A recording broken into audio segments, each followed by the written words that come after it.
नमस्कार मंडळी. जितेंद्र आव्हाड आणि रोहित पवार या दोन लबाडांनी अनुक्रमे सनातन धर्म आणि मनुवाद यावरून हिंदू धर्माला पुन्हा टार्गेट केलेलं आहे. जितेंद्र आव्हाड असतील किंवा रोहित पवार असतील, हे दोन्हीही नेते जे राष्ट्रवादी काँग्रेसचे आहेत, त्यांची एक मनोवृत्ती आहे. आणि या मनोवृत्तीतून ही मंडळी हिंदू धर्माला नेहमी टार्गेट करत असतात. आणि त्यामुळे त्या मनोवृत्तीवर आज मी बोलणार आहे. आज जितेंद्र आव्हाड यांनी एक पोस्ट टाकली आणि त्यात त्यांनी म्हटलं की आमचा सनातन धर्माला विरोध आहे. आणि त्यानंतर त्यांनी सनातन धर्मीयांनी केलेले अत्याचार याची उदाहरणं दिली. म्हणजेच छत्रपती शिवाजी महाराजांचा राज्याभिषेक सनातनांनी केला नाही. त्यानंतर छत्रपती संभाजी महाराज यांना या सनातनींनी पकडून दिलं याचा उल्लेख केलाय. महात्मा ज्योतिबा फुले यांना या सनातनींनी मारहाण केली. त्यांच्या पत्नी सावित्री फुले यांच्यावर शेणफेक केली अशी उदाहरणं त्यांनी दिलेली आहेत. आणि आम्ही सनातन धर्माला मानत नाही, आम्ही हिंदू धर्माचे अनुयायी आहोत, असं जितेंद्र आव्हाड म्हणाले. आता हे जे जितेंद्र आव्हाड एवढं पोटतिडकीने लिहित होते किंवा म्हणत होते, त्यामागचा हेतू लक्षात घेतला पाहिजे मित्रांनो. त्यामागची मनोवृत्ती लक्षात घेतली पाहिजे. आणि ही जी मनोवृत्ती आहे, ही मनोवृत्ती या सगळ्या गोष्टींना, म्हणजे जितेंद्र आव्हाड अशा प्रकारे बोलतात, या सगळ्या गोष्टीला ती कारणीभूत आहे. सनातनी लोक ही एक मनोवृत्तीच होती मित्रांनो. आणि ही मनोवृत्ती स्वतःला श्रेष्ठ दाखवण्याची मनोवृत्ती होती. त्या काळात ही जी सगळी उदाहरणं जितेंद्र आव्हाडांनी दिली, त्याचा सगळेजण निषेधच करतात. अगदी सनातन धर्म मानणारेही निषेध करतात. पण जितेंद्र आव्हाड यांच्या मनातून मात्र ही सनातनी मनोवृत्ती जात नाहीये.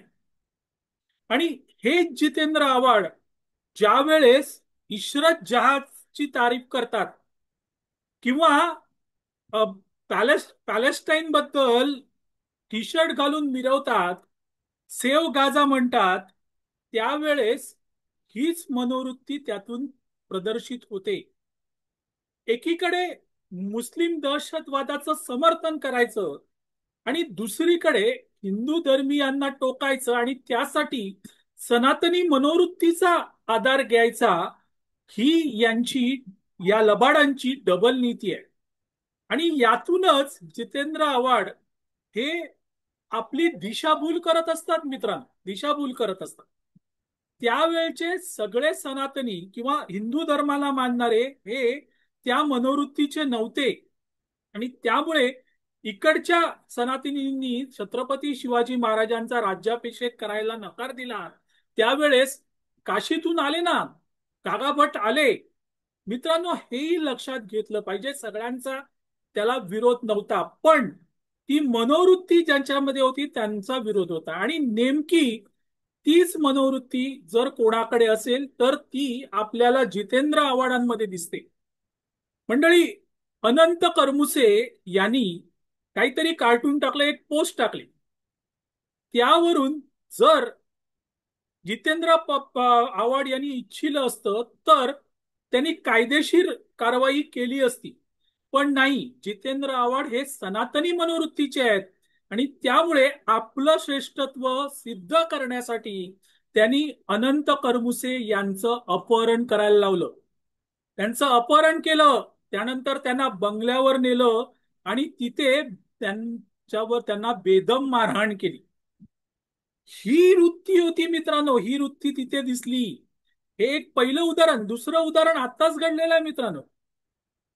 कधीतरी भाजप आमदार गोपीचंद पडळकर यांच्यावर आरोप झाला मंगळसूत्र चोरीचा, आणि ते प्रकरण खोटं आहे हे खुद्द पडळकर यांनी सांगितलं. पण गोपीचंद पडळकर यांना शूद्र लेखण्यासाठी या जितेंद्र आव्हाडांमधल्या सनातनी मनोवृत्तीने काय केलं?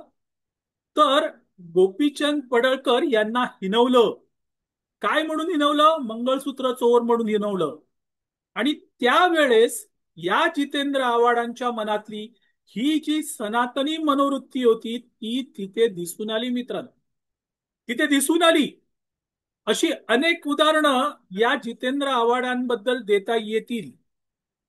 पण मुद्दा असा आहे की स्वतः सनातनी मनोवृत्तीचे असणं असायचं आणि दुसऱ्यावर मात्र टीका करायची, त्याचा आधार घेऊन हिंदू धर्मीयांवर टीका करायची. ही देखील सनातनी मनोवृत्तीच आहे मित्रांनो. ही देखील सनातनी मनोवृत्ती आहे. त्यावेळेस सनातनी काय करत होते? जे त्या पुराणांमध्ये नव्हतं ते आहे म्हणून सांगून त्या पद्धतीने अन्याय अत्याचार करायचे. आज जितेंद्र आव्हाड वेगळं काही करत नाहीयेत मित्र. आज जितेंद्र आव्हाड देखील तेच करतायत. आणि त्या त्याबद्दल अर्थात अनंत परमुसे हे कोर्टात गेले, ते प्रकरण कोर्टात आहे. गोपीचंद पडळकर यांनी थेट उत्तरच देऊन टाकलेलं आहे. तिथे त्यांना पडळकर आणि करमुसे यांच्यामधली सनातनी वृत्ती दिसते, पण जितेंद्र आव्हाड विसरतात त्यांची ही मनोवृत्ती सनातनी आहे. दुसऱ्या बाजूला रोहित पवार यांनी देखील हिंदू धर्मियांवर टीका केली आणि त्यासाठी मनुवादाचा आधार घेतलेला. रोहित पवार म्हणतात आम्ही मनुस्मृती जाळली होती, तेव्हा जाळली होती, आजही जाळणार आणि उद्याही जाळणार, कारण हा मनुवाद आम्हाला मान्य नाही असं रोहित पवार म्हणतात. पण रोहित पवार हे विसरतात की मनुवाद किंवा मनुस्मृती हा जरी ग्रंथ असला तरी तो ग्रंथ काही तुम्हाला बळजबरी करत नाही की असंच वागा, हंटर घेऊन तुमच्या पाठी लागत नाही असंच वागा. मंडळी, पण मनु ही देखील वृत्ती आहे, मनुवाद ही देखील वृत्ती आहे ज्याचा उल्लेख करून रोहित पवार हिंदू धर्माला टार्गेट करतायत. ती देखील वृत्ती आहे. आणि ती वृत्ती काय आहे? तुम्ही जन्माने श्रेष्ठ होता असं मनुवादात कुठे, मनुस्मृतीत कुठेही सांगितलं नाहीये. पण या मंडळींनी, म्हणजे रोहित पवारांसारख्या मंडळींनी त्या त्याला जे तोडलं मोडलं आहे त्यांच्यावरून मी सांगतो की तुम्ही जन्माने जिथे असता तिथेच तुमचं वर्चस्व निर्माण होतं. आज रोहित पवारांचं काय आहे मित्रांनो? रोहित पवार हे जर पवार घराण्यात जन्माला आले नसते तर ते राष्ट्रवादी काँग्रेसच्या इतर कार्यकर्त्यांसारखे आपल्याला सतरंजी उचलतानाच दिसले असते. जो मनुवाद तुम्ही म्हणवता म्हणजे वर्चस्ववाद, तो वर्चस्ववाद रोहित पवार यांच्या घराण्यातच आहे. आणि त्याचा दाखला सातत्याने रोहित पवार यांचे काका अजित पवार यांनी दिलेला आहे. आणि हा जो मनुवाद आहे जो रोहित पवारांच्याच घरात आहे तो रोहित पवारांना दिसत नाही. त्याकडे त्यांना सोयीस्कररित्या डोळेझाक करायची असते, दुर्लक्ष करायचं असतं. आज रोहित पवार पवार घराण्यात जन्माला आले म्हणून आमदार होऊ शकले. आज पवार राष्ट्रवादी काँग्रेसचे अध्यक्ष आहेत, तुरा सांभाळत आहेत. त्यांच्या पुतण्याने म्हणजे अर्थातच अजित पवारांनी सांगितलं, किती म्हटलं की आता बास करा, अध्यक्षपद सोडा, तरुण रक्ताला वाव द्या. पण शरद पवारांनी काही अध्यक्षपद सोडलं नाही. याला काय म्हणतात मित्र? हा वर्चस्ववाद म्हणजेच मनुवाद आहे. आणि त्याचा फटका, या मनुवादाचा फटका खुद्द अजित पवारांना बसलेला आहे. आणि त्यामुळेच त्यांनी काकांपासून विभक्त होण्याचा निर्णय घेतला आणि राष्ट्रवादी काँग्रेस वर वर्चस्व सांगितलं, राष्ट्रवादी काँग्रेस मिळवला. आता लक्षात घ्या की हे रोहित पवारांना दिसत नाही का? हा मनुवाद रोहित पवारांना जाणवत नाही का? हे रोहित पवारांनी स्पष्टपणे सांगायला पाहिजे. मंडळी, सनातनी किंवा मनुवादी ही वृत्ती आहे, प्रवृत्ती आहे. आणि ती प्रवृत्ती आज अनेक हिंदूंकडून, ब्राह्मणांसकट अनेक हिंदूंकडून गेलेली आहे. पण जितेंद्र आव्हाड असतील किंवा रोहित पवार असतील, या लबाडांनी मात्र ही जोपासली आहे, पोचलेली आहे. आणि ती लपवण्यासाठी किंवा ती उघडकीस येऊ नये म्हणून ही मंडळी कधी सनातनी धर्मियांवर तर कधी मनुवाद्यांवर, म्हणजे कथित मनुवाद्यांवर अशा प्रकारची टीका करत असतात. पण कोंबडं कितीही झाकलं तरी उजडायचं थांबत नाही. तसंच यांचं झालेलं आहे.